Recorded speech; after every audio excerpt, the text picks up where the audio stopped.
গত ৯ বছরে ৩১১৪ দিনের মধ্যে ঢাকার মানুষ মাত্র ৩১ দিন নির্মল বায়ু বা ভালো বায়ুতে নিঃশ্বাস নিতে পেরেছে। নবায়নযোগ্য জ্বালানির শতভাগ নিশ্চিত করতে পারলেই অন্যান্য সমস্যার অর্থাৎ জ্বালানির সমস্যার সাথে সাথে পরিবেশগত উন্নয়নও সম্ভব, অর্থাৎ নির্মল বায়ু নিশ্চিত করা সম্ভব হবে। অথচ আমরা এমন এক সময় ধরিত্রী দিবসের এই প্রতিপাদ্যকে সামনে নিয়ে পালন করছি যখন ওয়ার্ল্ড এয়ার কোয়ালিটি রিপোর্ট ২০২৪ প্রতিবেদনে দেখা গেছে বায়ু দূষণে ২০২৪ সালে বাংলাদেশের অবস্থান ছিল তৃতীয় এবং দূষিত শহর হিসাবে ঢাকার অবস্থান ছিল তৃতীয়। আবার যুক্তরাষ্ট্রের শিকাগো বিশ্ববিদ্যালয়ের এনার্জি পলিসি ইনস্টিটিউট থেকে প্রকাশিত বায়ু দূষণ বিষয়ক এক বৈশ্বিক প্রতিবেদন এয়ার কোয়ালিটি লাইফ ইন্ডেক্স ২০২৩ বলছে বিশ্বের সবচেয়ে দূষিত বায়ুর দেশ হয়ে উঠছে বাংলাদেশ।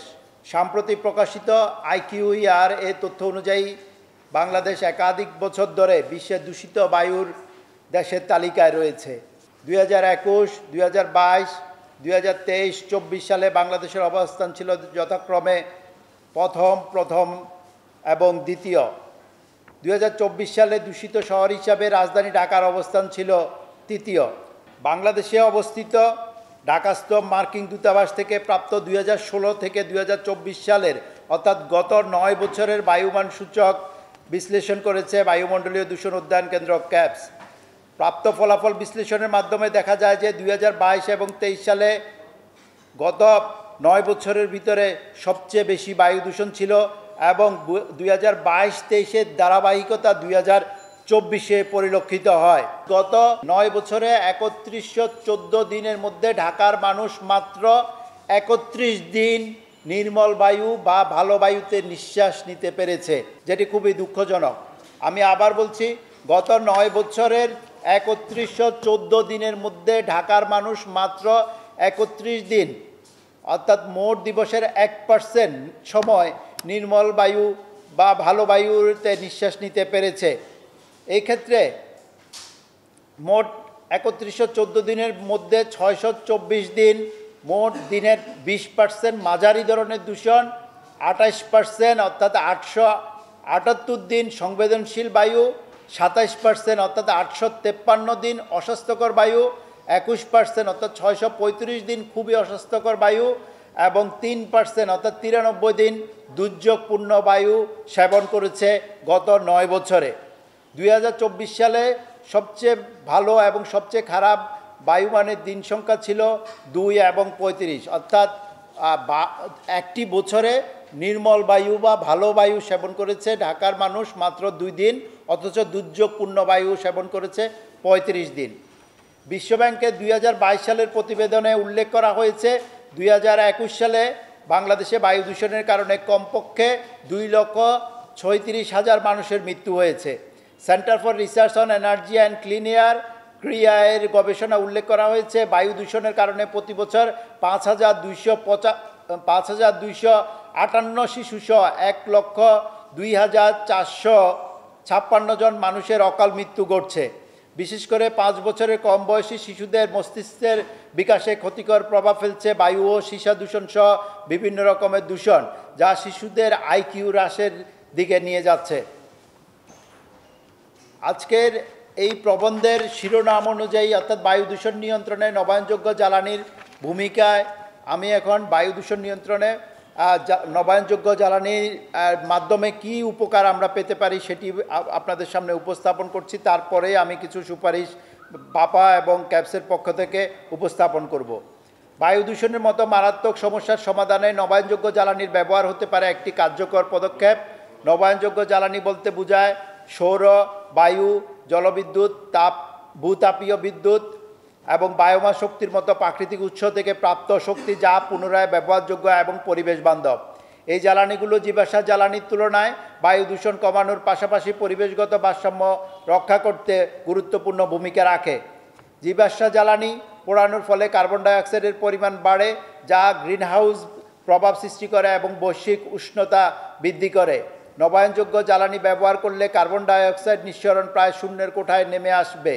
সৌর প্যানেল এবং উইন্ড টারবাইন সরাসরি প্রাকৃতিক শক্তি ব্যবহার করে বিদ্যুৎ উৎপাদন করে। এটি জীবাশ্ম জ্বালানির তুলনায় অধিক কার্যকর এবং দীর্ঘমেয়াদে কম ব্যয়বহুল। এভাবে বিদ্যুৎ উৎপাদনে জীবাশ্ম জ্বালানির উপর নির্ভরশীলতা কমিয়ে বায়ু দূষণ কমানো সম্ভব। যানবাহন থেকে নির্গত ধোঁয়া বায়ু দূষণের অন্যতম প্রধান উৎস। বৈদ্যুতিক এবং হাইব্রিড যানবাহনের ব্যবহারের বৃদ্ধি এবং জীবাশ্ম জ্বালানির পরিবর্তে হাইড্রোজেন ফুয়েল এবং বায়োফুয়েল ব্যবহারের মাধ্যমে এই দূষণ হ্রাস করা সম্ভব। উন্নত দেশগুলোতে ইতিমধ্যে ইলেকট্রিক গাড়ির প্রচলন বৃদ্ধি পেয়েছে, যা ভবিষ্যতে বায়ু দূষণ কমাতে গুরুত্বপূর্ণ ভূমিকা রাখতে পারে। শিল্প কারখানায় নবায়নযোগ্য শক্তি ব্যবহারের মাধ্যমে বায়ু দূষণ কমানো সম্ভব। জীবাশ্ম জ্বালানি থেকে সৃষ্ট দূষণ বাংলাদেশের জন্য একটি গুরুতর সমস্যা, যা জনস্বাস্থ্য এবং পরিবেশের উপর নেতিবাচক প্রভাব ফেলছে। তবে সঠিক নীতি গ্রহণ, কার্যকর পদক্ষেপের মাধ্যমে এই সমস্যার সমাধান সম্ভব। বায়ু দূষণ কমাতে নবায়নযোগ্য জ্বালানি অন্যতম কার্যকর সমাধান।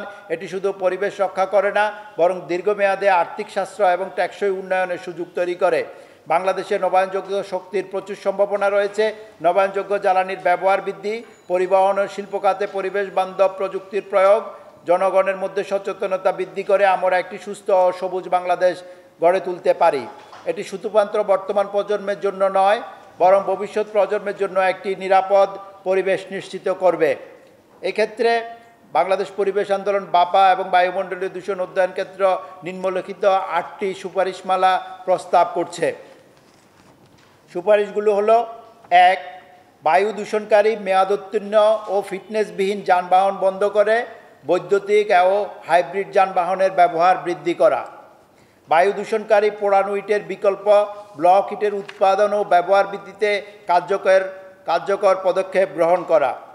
বর্জ্য পোড়ানো বন্ধ করে বর্জ্য থেকে বিদ্যুৎ উৎপাদনের ব্যবস্থা করা। বিদ্যুৎ উৎপাদন, যানবাহন, শিল্প কারখানা, গৃহস্থলী কাজ সহ সকল স্তরে জীবাশ্ম জ্বালানির ব্যবহার ক্রমান্বয়ে শূন্যের কোঠায় নামানো। Integrated energy and power master plan IEPMP সহ বিদ্যমান জ্বালানি নীতিগুলোতে সংশোধন আনা এবং নির্মল বায়ু আইন প্রণয়ন করা। আপনারা জানেন যে 2019 সালেই নির্মল বায়ু আইন বা ক্লিন এয়ার অ্যাক্ট প্রণয়ন করা হয়েছে। আজকে আমাদের যিনি পরিবেশ উপদেষ্টা দায়িত্বে আছেন সৈয়দা রিজওয়ানা হাসান, ওনার একান্ত প্রচেষ্টা এবং কন্ট্রিবিউশনে তখন এই নির্মল বায়ু আইনটি তৈরি করা হয়েছিল। পরিবেশ অধিদপ্তর সেটি গ্রহণ করা হয়েছিল, মতামতের জন্য সেটি ওয়েবসাইটে দেওয়া হয়েছিল।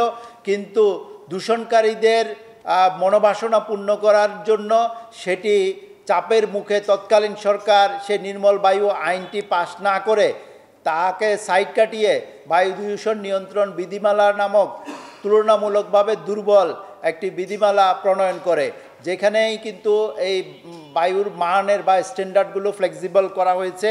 আমরা দাবি জানাচ্ছি যাতে নির্মল বায়ু আইনটি অতি সত্বর এটি প্রণয়ন করার জন্য পুনরায় উদ্যোগ গ্রহণ করা হয়।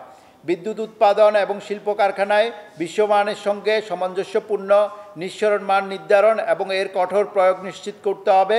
সৌর, বায়ু এবং জলবিদ্যুৎ এবং বায়োগ্যাস প্রকল্পে বিনিয়োগ বৃদ্ধি করে গবেষণা এবং উন্নয়নের উপর জোর দিতে হবে।